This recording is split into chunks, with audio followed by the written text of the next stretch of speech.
우리가 대하는 이 본문은 장례식에서 참 많이 읽혀지는 그 성경 말씀입니다. 근데 실제로 이 말씀은 장례식이 아니라 결혼식에 해당되는 말씀이에요. 예수님 당시에는 부모에 의해서 어렸을 때 배우자가 이미 정해지기도 하고 빠르면 12살, 13살에 결혼도 했다고 합니다. 약혼할 때 신랑이 될 사람은 신부의 집에 찾아가서 상당한 액수의 돈을 신부의 아버지에게 지불을 해야 됩니다. 신부를 얻기 위해서는 신부의 부모에게 반드시 대가를 지불해야 된다. 이것이 이스라엘의 결혼 전통입니다. 야곱도 보면 라헬과 결혼하기 위해서 14년 동안 무보수로 일했던 것 우리가 창세기를 통해서 잘 볼 수가 있죠. 장인될 사람이 이제 이 돈을 받으면 나는 결혼을 허락한다, 이런 뜻이랍니다. 그렇다고 해가지고 그 약혼이 다 성사가 되는 건 아니에요. 그 다음에 이제 신랑은 신부에게 가서 포도주를 따라줍니다. 그리고 이제 청혼을 하는 거예요. 신부 될 사람이 따라주는 이 포도주를 마시면 청혼이 받아들여지는 것이고, 마시지 않으면 거절당하는 겁니다. 장인 될 사람이 돈도 받고 또 신부가 신랑 될 사람으로부터 포도주를 바르면 비로소 약혼이 이제 성사가 됩니다. 그렇게 해서 약혼이 끝나면 이제 신랑은 기쁜 마음으로 자기 집으로 돌아가요. 돌아가면서 바로 오늘 우리가 읽은 이 본문 말씀과 같은 내용을 신부에게 말하면서 약속을 하는 거예요. 내가 가서 이제 당신을 위해서 살 집을 마련해 놓겠소. 집이 준비되는 대로 내가 다시 당신에게 와가지고 당신을 위해서 내가 준비해 놓은 그 집으로 당신을 내가 인도하겠다. 이 말을 하면서 이제 신랑은 집을 구하러 길을 떠납니다. 그리고 떠나면서 이제 청혼을 받아들인 이 신부에게 감사의 표시로 선물을 주고 떠납니다. 그리고 한 1년, 2년 정도 지나면 이제 신랑이 집을 잘 준비하고 신부를 데리러 신부 집으로 옵니다. 그리고 신부 집에서 축하 잔치가 열리고 신부를 데리고 다시 이제 신랑 집으로 자리를 옮긴 다음에 본격적으로 혼인 잔치가 열리고 이제 거기서 결혼이 성사가 되는 거예요. 예수님은 이런 유대 전통 혼례 비유를 들어서 예수님 자신을 신랑 그리고 우리를 신부라 그렇게 말씀하고 있습니다. 이제 우리는 오늘 강림절 둘째 주일을 맞이하고 있습니다. 강림절 둘째 주일을 맞이하는 이번 주에는 지난주에 이어서 주님의 오심에 대한 말씀을 함께 나누고자 합니다. 지난주에는 예수님이 메시아로 이 땅에 오셨지만은 영적인 안목이 없었던 그 유대인들이 메시아를 십자가에 못 박는 그런 잘못을 우리가 살펴봤습니다. 이번 주에는 메시아로 오시고 또 구원을 선포하시고 완성하신 예수님이 하늘로 승천하셨다가 다시 재림주로 오시는 그 일에 대해서 우리 함께 말씀을 통하여 은혜를 나누고자 합니다. 주님의 재림은 이미 주님께서 이 땅에서 말씀을 선포하실 때에 사람들에게 예고하셨던 그런 계획들이죠. 강림절 두 번째 주일을 맞이하면서 이 땅에 다시 재림하시는 예수님을 우리가 어떻게 준비된 마음으로 소망하면서 우리 주님의 강림을 기다려야 되는가, 이것을 한번 상고해 보도록 합니다. 복음서 여러 군데 보면요, 혼인 비유를 말씀하시면서 예수님을 신랑, 우리는 예수님의 신부 이렇게 말씀하고 있어요.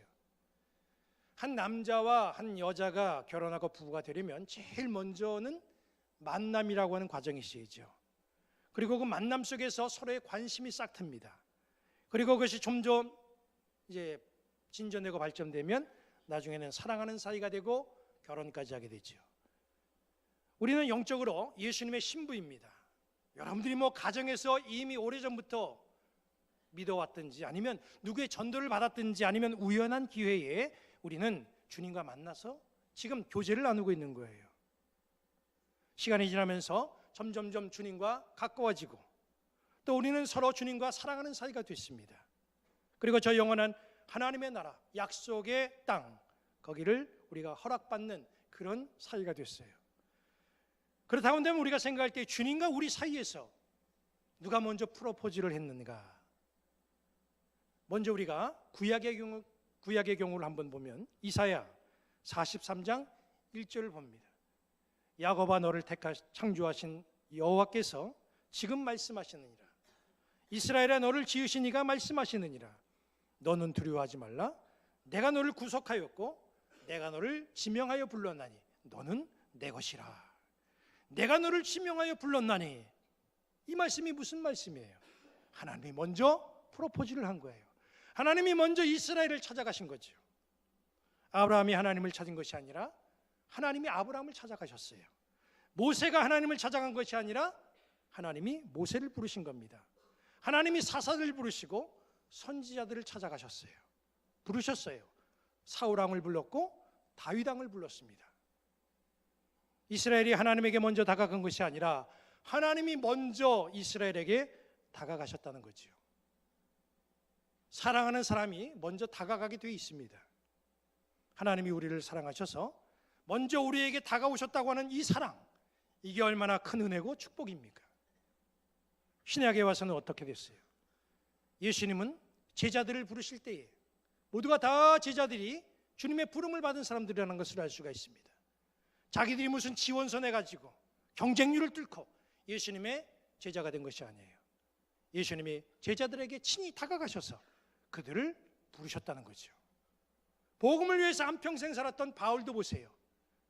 바울이 이렇게 인생길을 걸어가다가 아이고 난 이제는 유대교의 환멸을 느낀다, 이제는 기독교인이 돼야지, 그리고 자기가 마음을 바꿔서 개종한 것이 아니라 바로 하나님께서, 예수님께서 바울을 그렇게 찾아오셔서 바울을 부르신 거 아니에요. 우리 역시 마찬가지입니다. 여기 앉아있는 내가 예수님을 찾아 나온 것 같지만 실상은 예수님이 나를 찾아오시고 나를 불러주신 거예요. 그래서 찬송가 90장을 작사한 사람은 이런 상황을 이렇게 가사로 표현했잖아요. 주 예수 내가 알기 전 나를 먼저 사랑했네. 이처럼 사랑하시는 분이 바로 예수님이다, 그런 말씀이에요. 결혼하지 않은 남녀가 만남을 가지다가 이제 특별한 관심을 가게 되면 그때부터는 그 상대의 일거수일투족을 유심히 살피고 그리고 지켜보지요. 주님은 우리를 사랑하시기 때문에 우리가 어디서 무엇을 하든지 어디에 있든지 우리에게 참 관심이 많으십니다. 우리가 주님을 알지 못했던 그때에도 주님은 나를 사랑하셔서 나에게 관심을 가지시고 쭉 지켜보고 오셨어요. 영적 감각이 있는 사람은 주님이 나를 얼마나 사랑하고 나에게 얼마나 많은 관심이 있는지 그걸 압니다. 그러나 영적 감각이 없는 사람은 주님이 나를 사랑하는지조차 알 수가 없지요. 여기 앉아있는 우리 모두는 다 내가 너를 사랑한다 관심 갖고 우리를 바라보시는 그 주님의 마음을 잘 헤아리시고 저도 주님이 사랑합니다 이렇게 고백할 수 있는 아름다운 화답의 성도들이 되시기를 주님의 이름으로 간절히 축원합니다. 주님이 나를 사랑하시고 나는 주님의 그 사랑 확인하고 나도 주님께 사랑한다고 고백을 한다고 한다면 그때부터는 우리는 주님의 신부감이라는 거예요. 이스라엘에서 약혼이 이루어지면 신랑은 이제 결혼해서 살 집을 마련하기 위해 길을 나선다 제가 말씀을 드렸죠. 그런데 길을 나서기 전에 신랑은 이제 청혼을 받아준 그 신부에게 이제 선물을 주고 떠나요. 왜 떠나면서 신부에게 선물을 주는가? 그 이유는 잠시 내가 떠나 있는 동안에 마음이 흔들리지 않고 혼인할 날을 소망 중에 기다려라, 그런 뜻으로 이제 신랑은 길을 떠나면서 신부에게 선물을 줍니다. 그거 바라보면서 나 생각하라, 그건 얘기죠. 신랑 되신 예수님은 우리가 영원히 살아야 될 집을 준비하시기 위해서 하늘로 승천하셨습니다. 주님은 승천하시기 전에 우리에게 선물 주셨어요. 재림할 때까지 믿음을 잘 지키고 소망 중에 기다려라, 신부된 우리에게 선물을 주시고 승천하셨습니다. 주님께서 우리에게 주신 그 선물이 뭡니까? 요한복음 14장 26절을 봅니다. 보혜사 곧 아버지께서 내 이름으로 보내실 성령, 그가 너희에게 모든 것을 가르치고 내가 너희에게 말한 모든 것을 생각나게 하리라. 주님은 하늘로 승천하시면서 재림하실 때까지 우리가 소망 중에 잘 기다리고 믿음이 흔들리지 않도록 보혜사 성령을 선물로 우리에게 주신다, 그렇게 말씀하셨어요. 보혜사라고 하는 그 말이 뭡니까? 곁에서 돕기 위해서 부름받은 자, 남을 돕기 위해 불려온 자, 상담자, 위로자, 법률적인 용어로 말하면 변호사, 이게 바로 보혜사입니다. 여기에 대해서 가장 적절하게 잘 말씀한 그 내용이 로마서 8장 26절에 나와 있습니다. 이와 같이 성령도 우리의 연약함을 도우시나니 우리는 마땅히 기도할 바를 알지 못하나 오직 성령이 말할 수 없는 탄식으로 우리를 위하여 친히 간구하시느니라. 이게 보혜사가 하는 일이에요. 저는 1994년도에 우리 기독교 대한감리회에서 정혜연 목사로 허위됐습니다. 그 당시 제가 소속이 인천 서지방 모교회에서 부목사로 있었는데, 제가 정혜연 허위 자격 심사를 받기 위해서 심사장에 들어갔는데 그 심사위원 중에 저희 집안 감리사님이 거기 앉아 계시는 거예요. 심사위원으로 앉아 계세요. 심사위원이 저한테 질문을 합니다. 그런데 제가 처음 듣는 그런 내용이고 그 질문에 대해서 제대로 답변할 내용이 없었어요. 그래서 머뭇머뭇거리고 당황했습니다. 그러니까 저희 지방의 그 감리사님이 나서서 신 목사님이 이렇게 대답하려고 했던 게 아닙니까? 이렇게 말씀을 해주시는 거예요. 그래서 저는 한마디만 했어요. 네, 맞습니다. 그리고 그 질문이 통과됐습니다. 그 감리사님이 아니었으면 이 허입에 큰 문제가 날 뻔했어요. 보혜사가 어떤 분인가? 보혜사가 바로 그런 역할을 해주시는 분이라는 거예요. 어찌할 수 없는 방법을 모르는 그때 할 수 없는 우리에게 지혜를 주시고 갈 길을 알려주시는 분이 바로 보혜사, 성령이라는 거죠. 우리가 이 땅을 살아가면서 정말 바른 생각, 바른 소망을 가지고 다시 오실 주님을 기다릴 수 있도록 도와주고 변호해주고 용기를 주시는 주님의 선물, 바로 이것이 보혜사, 성령이라는 거예요. 강림절기를 맞이해서 우리에게 선물로 허락된 보혜사 성령이 우리 마음속에 역사되시기를 축원합니다. 말씀드린 것처럼 신랑 되신 예수님은 우리의 영원한 처소를 준비하시기 위해서 지금 하늘로 승천해 계십니다.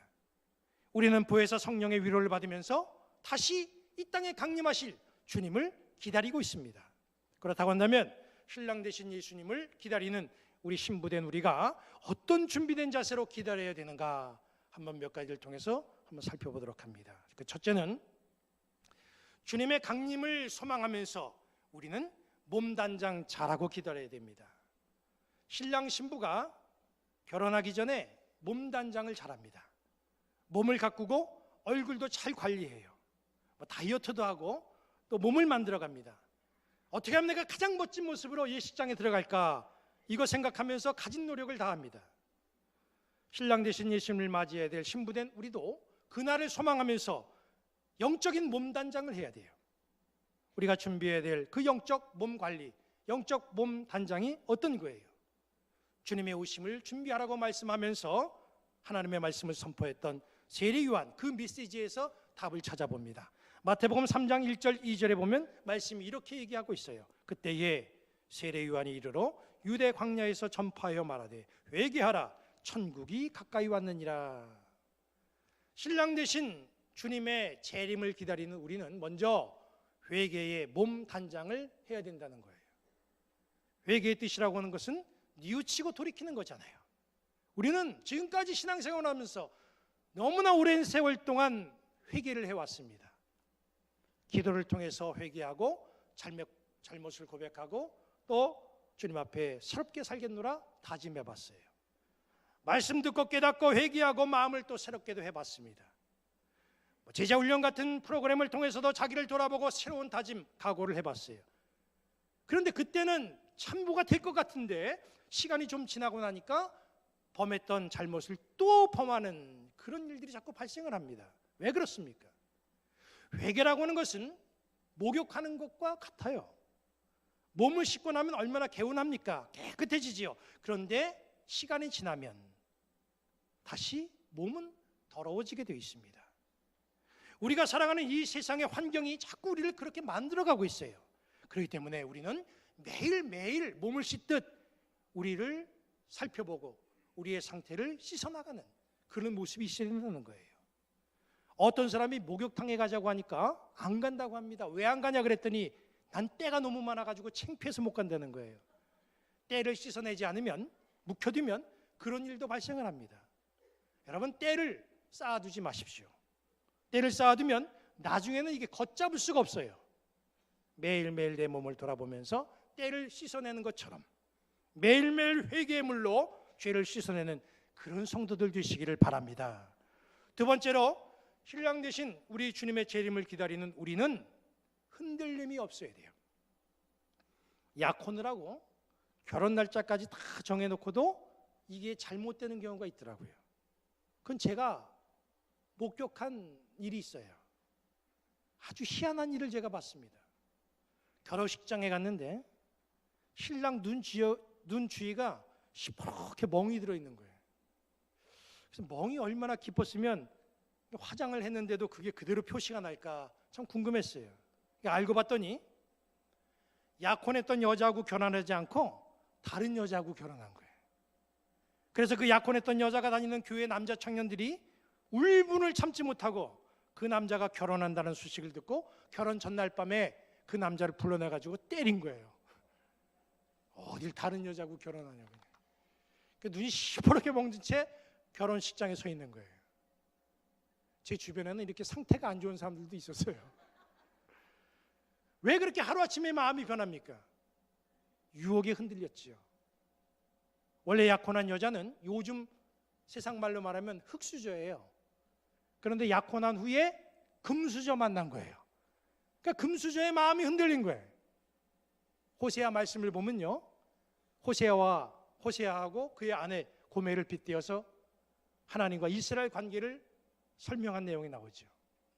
하나님은 이스라엘의 남편, 이스라엘은 하나님의 아내, 신부, 이렇게 말씀을 하고 있습니다. 이스라엘에게는 오직 하나님 한 분만이 신랑이에요. 하나님만이 전부입니다. 그런데 이스라엘이 가나안 땅에 들어와서 마음이 흔들렸어요. 결국 신랑 대신 하나님 대신에 바알과 아세라에게로 갔습니다. 세상 유혹에 휘둘린 거예요. 마음이 흔들렸어요. 이게 구약의 이스라엘의 모습입니다. 신약 시대에 와서는 어떻습니까? 오신다고 약속하신 예수님이 아무리 기다려도 안 오셔요. 주님의 재림을 기다리던 성도들 중에서는 벌써 세상을 떠나는 사람들이 생깁니다. 초대교회 성도들이 마음이 불안한 거예요. 예수님 오신다고 했더니 이거 어떻게 된 건가? 여기저기서 이단들이 막 나타나가지고 자칭 재림주라고 하면서 사람들을 미혹합니다. 주님이 드디어 오셨다 그렇게 생각하고 또 막 그쪽으로 가는 성도들도 있어요. 지연되는 종말 때문에 사람들의 믿음이 막 흔들립니다. 이런 상황에서 바울은 고린도 교회 교인들에게 이렇게 권면하지요. 고린도전서 15장 58절을 봅니다. 그러므로 내 사랑하는 형제들아, 현실하며 흔들리지 말고 오직 항상 주의 일에 더욱 힘쓰는 자들이 되라. 이는 너희 수고가 주 안에서 헛되지 않은 줄을 알미라. 흔들리지 말라. 바울이 교인들에게 그렇게 당부해요. 이 시대의 신앙의 길을 가는 우리도 이 세상 풍조에 흔들리면 안 됩니다. 주님의 재림을 기다리는 이 강림절기에 우리에게 필요한 것은 정말 흔들림이 없이 마음 굳건하게 먹고 주님의 재림을 기다리는 소망의 마음이에요. 흔들림이 없는 마음 가지고 주님의 강림을 소망하는 성도들 되시기를 바랍니다. 마지막 세 번째로 신랑 대신 우리 주님의 재림을 기다리는 우리는 우리에게 주어진 사명을 차질 없이 잘 감당하며 주님의 재림을 기다릴 줄 알아야 돼요. 결혼 날짜가 정해졌으니까 신부가 이제부터는 신랑만 기다리면 된다 그러고 아무것도 안 하고 가만히 앉아 있지는 않습니다. 오히려 미래에 대해서 이제 어떻게 할 것인가 미래를 설계하고 미래에 대한 계획을 갖고 있지요. 어떤 신부는 그래서 요리 학원도 다니고 어떤 신부감은 집에서 어머니로부터 김치 담그는 법도 배우는 사람들이 있어요. 가만히 앉아가지고 그냥 결혼 날짜만 꼽는 그런 신부는 없어요. 미래를 위해서 뭔가 준비하고 계획하는 모습이 분명히 있습니다. 고린도전서 여기 15장 58절을 다시 보면요, 내 사랑하는 형제들아, 견실하며 흔들리지 말고 항상 주의 일에 더욱 힘쓰는 자들이 되라. 이는 너희 수고가 주 안에서 헛되지 않은 줄을 알미라. 항상 주의 일에 더욱 힘쓰는 자들이 되라. 세상이 종말이 됐다, 누가 왔다, 거기에 신경 쓰지 말고 항상 주의 일에 더욱 힘쓰는 자들이 되라. 그렇게 권면을 하는 거예요. 이것이 주님의 재림을 기다리는 성도의 자세요, 사명이라는 거죠. 강화교동에는 이북 연안, 연백에 사시는 분들이 꽤 있습니다. 이제 곧 전쟁이 끝날 것이고 전쟁이 끝나면 빨리 고향에 돌아가야 되니까 멀리 피난 가지 말고 가까운 곳에, 고향과 멀지 않은 곳에 피난처를 그렇게 삼자해가지고 그리로 피난 나오신 거예요. 금방 돌아갈 줄 알았는데 그로부터 세월이 벌써 66년이 지나가고 있습니다. 초대교회 성도들은 주님이 금방 오시는 줄 알았어요. 그래서 초대교회는 정말 이 종말 사상이 너무나 팽배해 있었습니다. 종말 사상에 빠지면 사회에 심각한 부작용이 나타납니다. 가장 우리가 심각한 것으로 꼽을 수 있는 것은 사람들이 일을 안 해요. 마치 신랑을 기다리는 신부가 아무것도 준비하지 않고 그냥 신랑만 기다리는 모습과 같다, 그렇게 보면 됩니다. 주님이 곧 오시는데 일은 뭐하러 하냐는 얘기예요. 일을 하지 않으니까 경제 구조에 문제가 발생됩니다. 수요와 공급하는 데 벌써 문제 혼란이 와요. 일은 안 하고 한 곳에 모여가지고 하늘만 쳐다보고 있다. 이게 얼마나 기가 막힌 일입니까? 사람들이 게을러져요. 초대교회 중에서 특히 종말 사상에 강한 교회가 어떤 교회냐면 데살로니가 교회입니다. 그래서 바울은 데살로니가 교인들에게 데살로니가 후서 3장 10절에 이렇게 경고했어요. 누구든지 일하기 싫어하거든 먹지도 말게 하라. 얼마나 일을 안 하면 이런 소리까지 나왔겠습니까? 데살로니가 교인들이 일을 하지 않고 주님의 재림만 기다리는 거예요. 모든 걸 전폐하고 종말만 생각하는 거 올바른 신앙인의 모습이 아닙니다. 주님은 우리에게 재림의 징조만 알려주셨지 재림의 날은 알려주시지 않았어요. 왜 안 알려줬겠어요? 주님이 재림하시는 그날을 알려주시면 그날부터는, 그 말씀이 선포된 그날부터는 이 세상이 혼돈 가운데 빠질 겁니다. 그런데 어떻게 알려줍니까? 우리는 주님이 언제 오시든지 우리에게 주어진 사명, 우리에게 주어진 일들, 이걸 감당하다가 주님의 재림을 맞이하는 성도가 되어야 됩니다. 유치원 아이들이 부르는 노래가 있어요. 즐겁게 춤을 추다가 그대로 멈춰라, 이런 노래가 있죠. 군대에서 자주 언급되는 용어가 있습니다. 동작 그만, 이 말이 자주 나와요. 자유롭게 행동을 하다가 그대로 멈추라고 하는 신호가 나오면 그대로 멈춰야 돼요. 동작 그만이라고 하는 명령이 떨어지면 어떤 상황에서도 동작을 멈춰야 됩니다.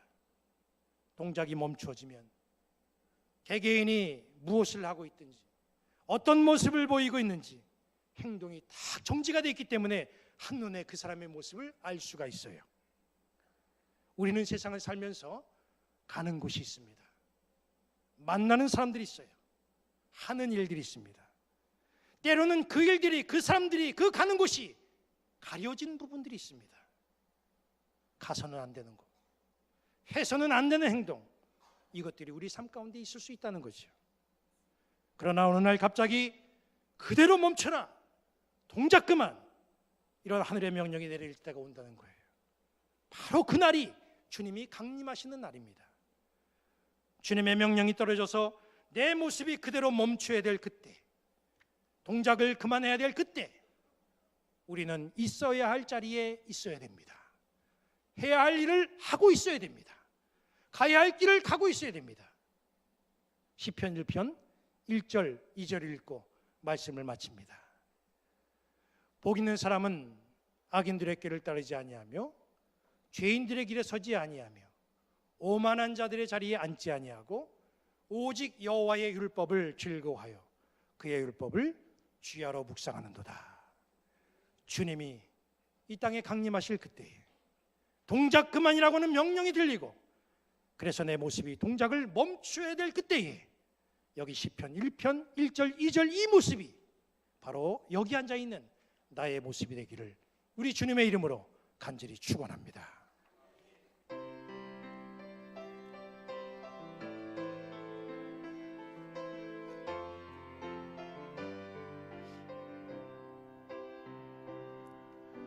주님 다시 오실 때까지 나는 이 길을 가리라. 좁은 문 좁은 길 나의 십자가 지고 나의 가는 이 길 끝에서 나는 주님을 보리라. 영광에 내 주님 나를 맞아 주시리. 주님 다시 오실 때까지 나는 일어나 달려가리라. 주의 영광 온 땅 덮을 때 나는 일어나 노래하리. 내 사모하는 주님 온 세상 그 주시라. 내 사모